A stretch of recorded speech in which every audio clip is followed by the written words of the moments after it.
ஆதி பாரதி சீரியலேருந்து சூப்பரான ப்ரோமோ வந்திருக்கு. நம்ம அதை பற்றி தான் இந்த வீடியோக்குள்ளே நம்ம பார்க்க போகிறோம். நம்ம வீடியோக்குள்ளே போகிறதுக்கு முன்னாடி நம்ம சேனலுக்கு யாரெல்லாம் சப்ஸ்கிரைப் பண்ணலையோ அவங்களாம் சப்ஸ்கிரைப் பண்ணிக்கிடுங்க. பக்கத்தில் உள்ள பெல் பட்டனை கிளிக் பண்ணுங்க. வாங்க வீடியோக்குள்ளே போகலாம்.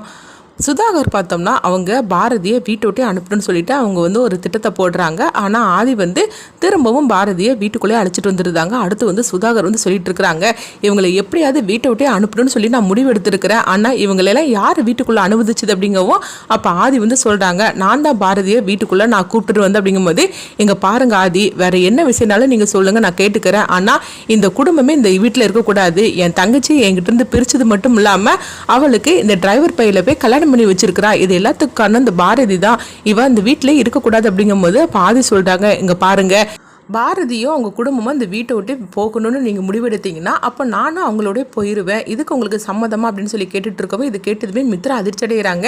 என்ன ஆதி திடீர்னு இப்படி பேசிட்டீங்க அப்படிங்கும்போது, ஆமாம் வேற என்ன பண்ணுறதுக்கு, உங்கள் அண்ணன் தான் பாரதியை வீட்டை விட்டு வெளியே போக சொல்கிறாருல, பாரதியை நான் தான் இந்த வீட்டுக்கு அழைச்சிட்டு வந்தேன்.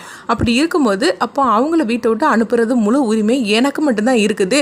இந்த வீட்டை விட்டு பாரதியை போக சொல்லணும்னா அது நான் மட்டும் தான் சொல்லணுமே தவிர வேறு யாருக்குமே உரிமை கிடையாது.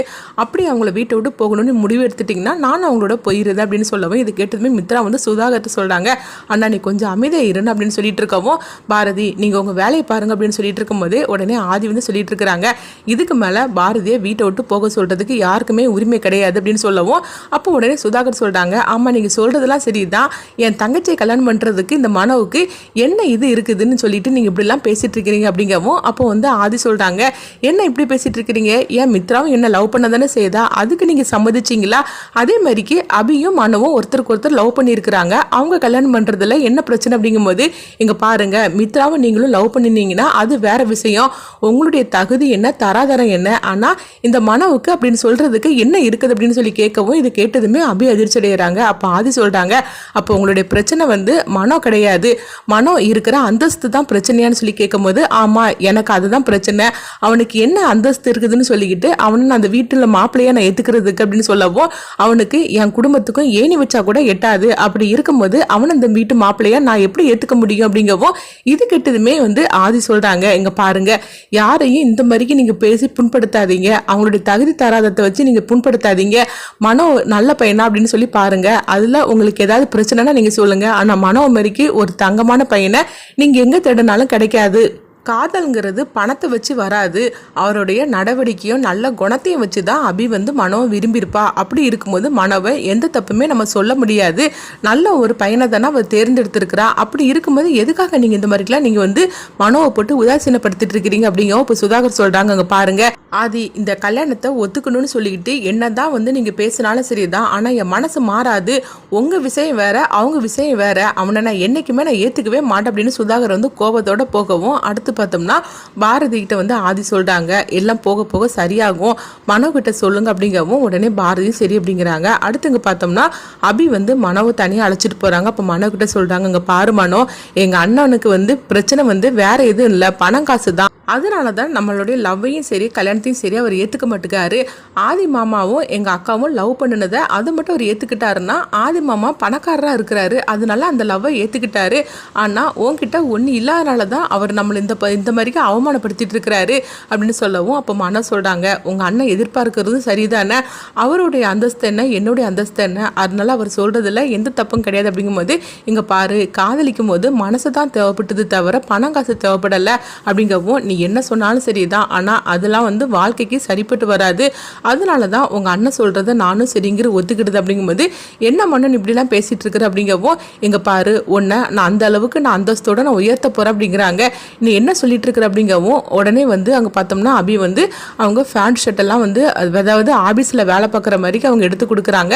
இதெல்லாம் எதுக்கு அப்படிங்கும்போது, இங்க பாரு இதை நீ போட்டுக்கிட்டு வா, நம்ம இப்பவுமே ஆபீஸ்க்கு போறோம் அப்படிங்கும்போது எதுக்காக தேவையில்லாம பிரச்சனை வர வேண்டாம் அப்படிங்கும்போது, என்ன இப்படி பேசிட்டு இருக்கிற, இந்த சொத்துல எங்க அண்ணனுக்கு எந்த அளவுக்கு அதிகாரமும் உரிமையும் இருக்குதோ அதே அளவுக்கு எனக்கும் இருக்குது, அது வீட்டுல மட்டும் இல்ல ஆபீஸ்லயும் தான், அதனால உனக்கும் ஆஃபீஸில் ஒரு நல்ல ஒரு அந்தஸ்தான ஒரு வேலையை நான் வாங்கி கொடுக்குறேன் அப்படின்னு சொல்லவும் இது கேட்டதுமே மனம் வேண்டவே வேண்டாம் அப்படிங்கிறாங்க. இங்கே பாரு, தேவையில்லாமல் பிரச்சனை வேண்டாம் அப்படிங்கும்போது என்ன பிரச்சனை வேண்டான்னு சொல்லிட்டு இருக்கிற, இந்த பணங்காசில் அவருக்கு எப்படி உரிமை இருக்குதோ அதே மாதிரிக்கு எனக்கு இருக்குதுன்னா அப்போ அது உனக்கும் உண்டு தானே, அதனால நான் சொல்கிறத கேட்டு வா, இந்த ட்ரெஸ்ஸை போய் போட்டுட்டு வா அப்படின்னு சொல்லவும் மனவும் வேறு வழி இல்லாமல் அபி கொடுத்தா அந்த ட்ரெஸ் எல்லாம் அவங்க போட்டுட்டு வராங்க.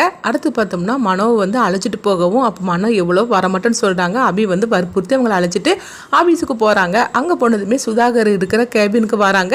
சுதாகர் இவங்க ரெண்டு பேரையும் பார்த்ததுமே அதிர்ச்சி அடைகிறாங்க. நீங்கள் ரெண்டு பேரும் எதுக்காக வந்திருக்கிறீங்க அப்படிங்கவும், இங்கே பாருன்னா அவருக்கு இந்த ஆஃபீஸில் ஒரு வேலை போட்டு கொடுக்குற அப்படிங்கிறாங்க. இது கிட்டதுமே சுதாகர் அதிர்ச்சி அடைகிறாங்க. என்ன பிரச்சனை பண்ணுறதுக்குன்னு சொல்லிட்டு இங்கே வந்திருக்கிறியா என்ன, ஒழுங்கு மரியாதை இங்கேருந்து போயிரு அப்படிங்கும்போது, இங்கே பாருன்னா எனக்கு இதில் எல்லா உரிமையும் இருக்குது, அப்படி இருக்கும்போது அவருக்கு ஒரு போஸ்டிங் போட்டு நீ கொடுக்க போறியா இல்லையான்னு சொல்லி கேட்டுட்டு இருக்கும்போது இப்போ மித்ரா அங்கே வந்துருந்தாங்க. என்ன பிரச்சனை அப்படின்னு சொல்லி கேட்டுட்டு இருக்கும்போதே, பாத்தியா மித்ரா, இவனுக்கு இந்த ஆபீஸில் ஒரு போஸ்டிங் கொடுக்கணுமா, அதை கேட்டுட்டு வந்திருக்கிற அப்படிங்கும்போது, என்ன அபி தேவையில்லாம பிரச்சனை பண்ணிட்டு இருக்கிறா, நான் சொல்றதை கேளு, இது ஆபீஸ் ஆக்கும், இங்கெல்லாம் வந்து இப்படி பேசிட்டு இருக்காது அப்படிங்கவும் அப்போ அபி சொல்கிறாங்க, அக்கா நீ இந்த ஆஃபீஸில் வேலை பார்க்குறேல்ல, அதே மாதிரி எனக்கு இங்கே உரிமை இருக்குதுல்ல, அப்படி இருக்கும்போது மனவுக்கு இங்கே உரிமை இருக்குது, அவரும் படிச்சிருக்கிறாரு, அதனால அதுக்கு தகுந்த மாதிரி ஒரு போஸ்டிங்கில் போட்டு கொடுக்குறீங்க அப்படின்னு சொல்லிட்டு இருக்கும்போதே அப்போ பாரதி வந்துருந்தாங்க. பாரதியை பார்த்ததுமே சுதாகர் சொல்கிறாங்க, என்ன பாரதி இதெல்லாம் உங்களுடைய வேலை தானே அப்படின்னு சொல்லி கேட்டுட்டு இருக்கவும் அப்போ பாரதி வந்து மனோவை பார்த்துட்டு அதிர்ச்சி அடைகிறாங்க. என்ன மனோ எதுக்காக அங்கே வந்திருக்குற அப்படிங்கவும் அப்போ அபி சொல்கிறாங்க, இங்கே பாருங்கக்கா நான் தான் எல்லாம் வந்து சொல்லி கூட்டிகிட்டு வந்திருக்கிறேன், அதனால இதில் நீங்கள் தலையிடாதீங்க அப்படின்னு சொல்லிட்டு இருக்கும்போதே பாரதிக்கு என்ன பண்ணுதுன்னே தெரியல. அப்போ இவங்களுக்குள்ள ஒரு பிரச்சனை நடந்துகிட்டே இருக்குது. சுதாகருக்கும் அபிக்கும் ஒரு வாக்குவாதம் ஏற்பட்டு இருக்கவும் அந்த சத்தம் கேட்டு அங்கிருந்து ஆதி வராங்க. என்னாச்சு அப்படின்னு சொல்லி கேட்டுட்டு இருக்கவும் அப்போ மித்ரா வந்து சொல்றாங்க, இந்த மாதிரிக்கு மனவுக்கு இங்கே ஒரு போஸ்டிங் கொடுக்கணும்னு சொல்லிக்கிட்டு அவ கேட்டுட்டு இருக்கிறா அப்படிங்கவும் இது கிட்டதுமே சுதாகர் வந்து சொல்லிட்டு இருக்கிறாங்க, அவனுக்கு இதில் எந்த உரிமையும் கிடையாது, ஒழுங்கு மரியாதையை அவங்க ரெண்டு வரையும் இங்கேருந்து போக சொல்லுங்க அப்படிங்கவும் உடனே வந்து ஆதி சொல்லிட்டு இருக்கிறாங்க. இப்போ என்ன சுதாகர், நீங்கள் வந்து மனவுக்கு வேலை போட்டு கொடுக்க மாட்டீங்க அப்படி தானே, அதான் உங்கள் முடிவு அப்படின்னு சொல்லவும் ஆமாம் அதுதான் என்னுடைய முடிவு அப்படிங்கிறாங்க. சரி நீங்கள் வேலை போட்டு கொடுக்க வேண்டாம், நான் வேலை போட்டு கொடுக்குறேன் அப்படிங்கிறாங்க. இது கிட்டதுமே சுதாகர் அதிர்ச்சி அடைகிறாங்க. ஆமாம் நானும் தானே இந்த ஆஃபீஸில் ஒரு பார்ட்னர், அப்போ உங்களுக்கு இருக்கிற அதே உரிமை எனக்கும் இருக்குது, யாரை வேலைக்கு சேர்க்கணும் யாரை வேலைக்கு சேர்க்கக்கூடாதுன்னு சொல்லிட்டு எனக்கும் இருக்குது, அதனால நான் வந்து மனோவுக்கு வேலை கொடுக்குறேன், என்ன அபி இது உனக்கு ஓகே தானான்னு சொல்லி கேட்கும்போது எனக்கு ரொம்பவே சந்தோஷமாமா அப்படின்னு அபி சொல்லவும் இது கேட்டதுமே சுதாகரும் மித்ராவும் அதிர்ச்சி அடைகிறாங்க. அப்போ பாரதி வந்து தேவையில்லாமல் இந்த பிரச்சனை பண்ண வேண்டாம் அப்படின்னு சொல்லிட்டு இருக்கவோ அப்போ ஆதி சொல்றாங்க, அங்க பாருங்க பாரதி இதுல நீங்க கூட தலையிடக்கூடாது, நான் அந்த ஆபீஸ்ல வந்து ஒரு பார்ட்னர், அப்படி இருக்கும்போது நான் தான் முடிவு எடுக்கணுமே தவிர இதுல வேற யாருமே தலையிடக்கூடாது அப்படின்னு சொல்லவும் மனோ வாங்க உங்களுக்கு என்ன வேலைங்கிறது நான் சொல்றேன் அப்படின்னு சொல்லவும் இது கேட்டதுமே மனோ வந்து சுதாகரை பார்த்துட்டே போறாங்க. சுதாகரை இதை பார்த்துட்டு முறைச்சு பார்த்துட்டு இருக்கவும் அபி வந்து வா மனோ அப்படின்னு சொல்லிக்கிட்டு ஆதி கூட அவங்க கூட்டிட்டு போறாங்க. அடுத்து வந்து பாரதியும் போனதுக்கு அப்புறமா சுதாகர் வந்து மித்ரா கிட்ட ரொம்பவே கோவத்தோட பேசிட்டு இருக்கிறாங்க. இங்க என்ன நடக்குதுன்னு எனக்கு ஒண்ணுமே புரிய மாட்டுக்கு அப்படிங்கவும் இப்போ மித்ரா வந்து சொல்லிட்டு இருக்கிறாங்க, ஆமாண்ணா எதுக்காக அபி இந்த மாதிரிக்கெல்லாம் பேசிட்டு இருக்கான்னு எனக்கு ஒண்ணுமே தெரிய மாட்டேங்குது, இந்த மனவுக்காக அவ இவ்வளவு தூரம் இறங்கி போவான்னு சொல்லி நான் கொஞ்சம் கூட எதிர்பார்க்கவே இல்லை, அபியோட குணமே ரொம்பவே மாறி போச்சு அப்படின்னு மித்ரா வந்து சொல்லிட்டு இருக்கோம். இப்போ சுதாகர் வந்து சொல்றாங்க, இப்போ இதுக்கு வந்து ஒரு அதிரடியான முடிவு எடுக்கணும், இவங்க ரெண்டு பேரும் எப்படியாவது பிரிக்கணும் அப்படிங்கும்போது எப்படி முடியும், அபிதான் அவன் மேல உயிரா இருக்கிறாள், அப்படி இருக்கும்போது நம்மளால என்ன பண்ண முடியும் அப்படின்னு சொல்லி கேட்டுட்டு இருக்கவும் இப்போ சுதாகர் வந்து சொல்லிட்டு இருக்கிறாங்க, இங்க பாரு மித்ரா என்ன பண்ணுவியே எது பண்ணுவியே தெரியாது, ஆனா இவங்க ரெண்டு வரையும் நம்ம பிரிச்சே ஆகணும் அப்படின்னு சொல்லவும் இதுக்கு நீங்க எனக்கு ஹெல்ப் பண்ணணும் அப்படிங்கிறாங்க. மித்ராவும் உடனே சரி அப்படிங்கிறாங்க. அடுத்து என்னெல்லாம் நடக்க போகுதுன்னு சொல்லி நம்மள வெயிட் பண்ணி பார்க்கலாம்.